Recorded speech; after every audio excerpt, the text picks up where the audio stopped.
How we doing, everyone? My name is Paul. Chris asked me if I could do a review on my newest statue. This is the PCS Venom. This is obviously made by PCS. It's a 1/3 scale Venom statue. It was sold by, I got mine through Sideshow. It retails for $1,755. Now this one is based off the Marvel Strike Force video game. I personally have never played it.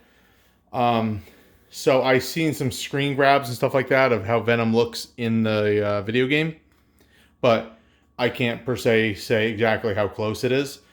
Now he comes in at 39 inches tall, 22 inches wide, and 27 inches deep, which when you see a side profile of him, you can definitely see that. Now, this monster came in 2 boxes. He was 73 pounds, just the statue alone. The boxes came in a total of like 85 pounds with everything.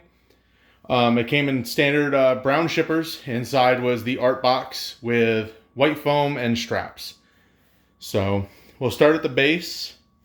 Now I apologize for my review. I'm not the best at it, but I'll give it my best shot. So the base here is this really nice gloss, like symbiote look. It kind of looks like Venom's using it to kind of pull up underneath him and then push himself off.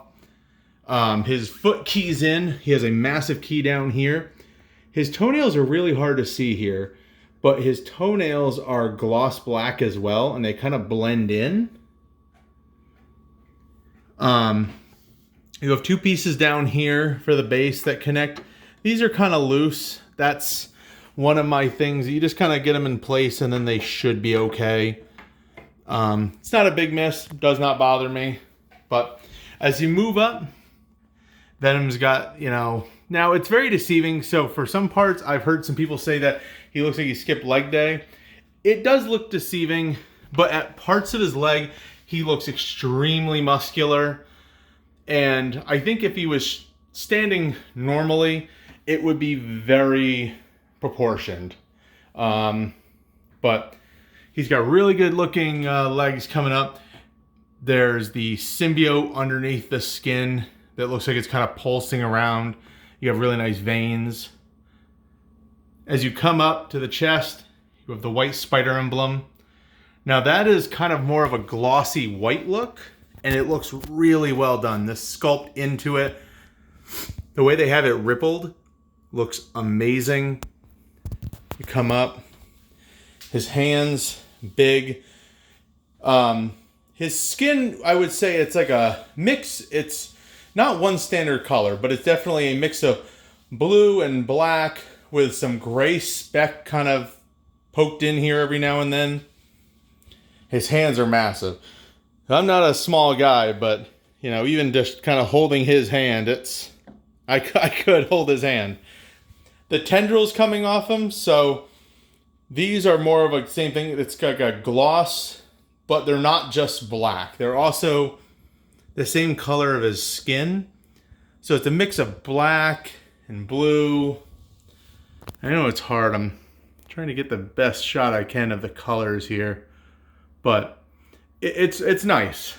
As you come around the back, once again, you kind of see a better view of him here. Again, he has the white spider emblem on the back, gloss white. Looks amazing. And you kind of see the back of his foot and some of the more details here as best as I can get them. So there's a few misses for me. Now for the price, obviously for the size, one of my big ones was his left arm here. It is very loose. The magnet in there, I'm going to try to replace. I honestly feel like if you hit it just right, the arm could just fall off. So the magnets I wish were stronger there. The tendrils coming out, also they're not a bad fit, but they leave a lot of gap in certain areas. Not as much there. That's the thing, you can kind of see some areas where they are, but I think with this arm, especially considering it's facing you, having that seam line is a little unseemly.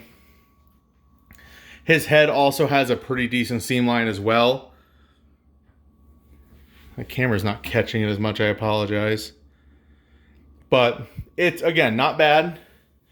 I think one of the nice things would have been is to have a flesh tone switch out for the symbiote tendrils coming out. That's just my opinion. I might have displayed it without them. I might also display him without having the tendrils coming off the back of his arm, because you're really never going to, I don't think the way I'm going to pose him, you're going to see him from the back. So we get to the head sculpt. I'm using the closed mouth one here. Personally, I really like this one. It's a bit different. For me, having a Venom with his tongue out is amazing, but I feel like it's done so often that I want to be a little different. So I love this. It just, this creepy looking smile. The eyes, they look fantastic. The only thing I wish they did was give them a bit more of a deeper look as well. The colors are really nice. They're not just white. They have some other colors, but I really wish they put some deeper gloss into them to really give them shine. There's parts of it you can tell that they put some gloss in, but it's not as much as I would prefer. But again, overall, I love this piece. Now, he does have a switch out head. So take it out. That's, you know, keyed in with a nice magnet. I mean, he's got it's a big noggin.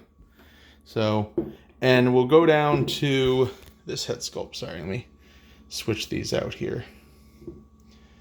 So you go to this head sculpt, which is Venom with his tongue. So he keys right in. Nice magnet in there.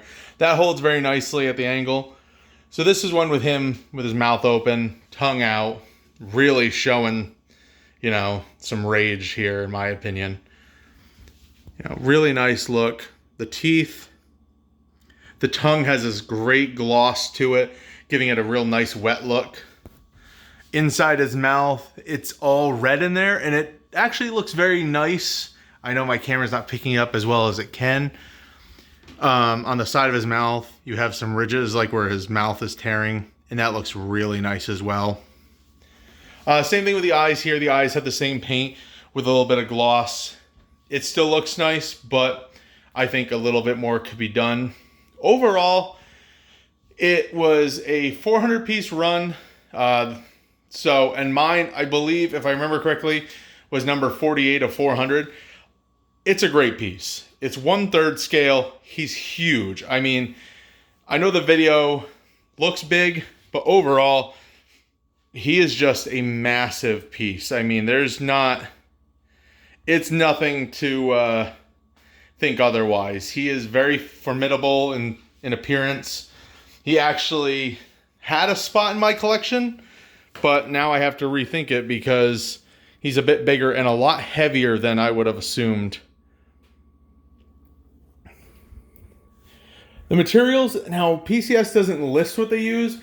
Based on weight though, I would say a lot of it is a mix of polystone and maybe resin, but I would edge more towards polystone in some aspects only due to weight.